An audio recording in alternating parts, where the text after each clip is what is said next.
Mike Schneider is a leader in the field of genetics. If you go onto his Wikipedia page, you'll see that he is not only the head of the Stanford genetics department, but he's won numerous awards and published an innumerable number of papers.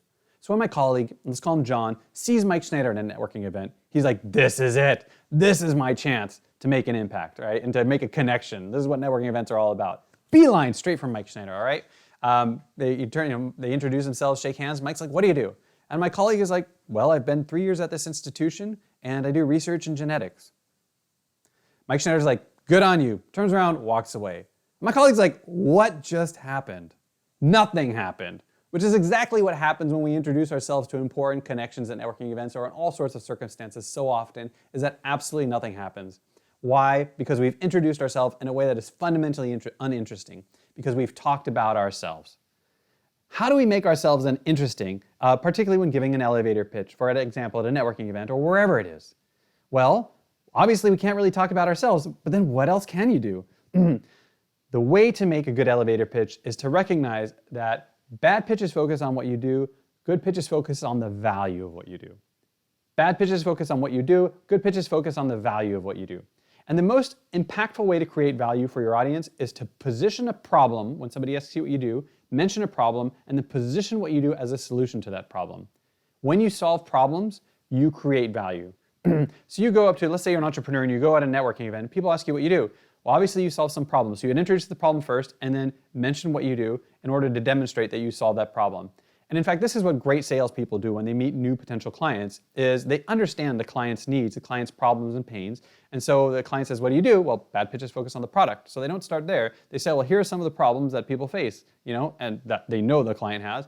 And here's what we do in solving that problem. And suddenly the client's very interested and you have an interesting conversation. You're pitching yourself at an event, you suddenly have an interesting conversation, right? Is when you've introduced a problem they care about and you position yourself as a solution, they want to have that conversation. You're like, that's great. Well, I'm not in a startup. How do I pitch myself? Same rules apply, right? If you go up to somebody and you're in finance or engineering or marketing, it really doesn't matter. You're like, hi, I'm in finance. They're like, I don't care. But if instead you were to say, they ask you what you do and you're like, well, companies with bad financial practices often can't have a really big impact in the market because they're for whatever failing. So that's like the worst elevator pitch in the world. Bad companies with bad financial practices can't operate at their maximum potential. So I study finance, or I work in finance, in order to ensure companies can have good financial practices so they can have an impact in the world and further the company vision. Now I'm making this up on the spot, that's why it wasn't perfect. But you can see how that is much more interesting than in one sentence, I do finance. Right? So position, obviously what you do solves some problem, whether it's for a company or client or whatever it is. Mention in one sentence what that problem is and then position yourself as a solution to that. Boom, you have an interesting elevator pitch. Now that's only 2 sentences. You might as well give a third because, hey, this is a 2-story elevator.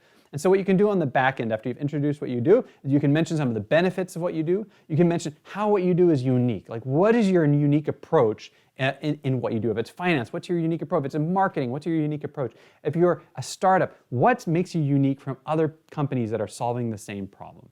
And when you introduce that uniqueness and the benefit of why that uniqueness is important, you create more value and you hook the audience's attention even further. So back to my colleague, John. When John had failed and Mike Schneider starts walking away, now he had done my elevator pitch workshops before, so he's like, oh, I totally screwed it up, right? He knew. So he chased Mike Schneider down. He's like, what? He's like, well, right now, as you age, your body loses its ability to heal. So what I'm doing is I'm doing research in genetics to see if we can reverse the aging process so that you can heal faster as you grow older. Way more interesting. In fact, Mike Schneider turns around to have a fully engaged conversation. He gets a few resources out of it and a connection with Mike Schneider, which is exactly what he wanted on a networking event like this. The next time you go to a networking event or any event in which you're presenting yourself and you have to give an elevator pitch, focus on the problem that your audience likely cares about or can relate to, and then position yourself as a solution to that problem. And when you do this, you become important and valuable to them.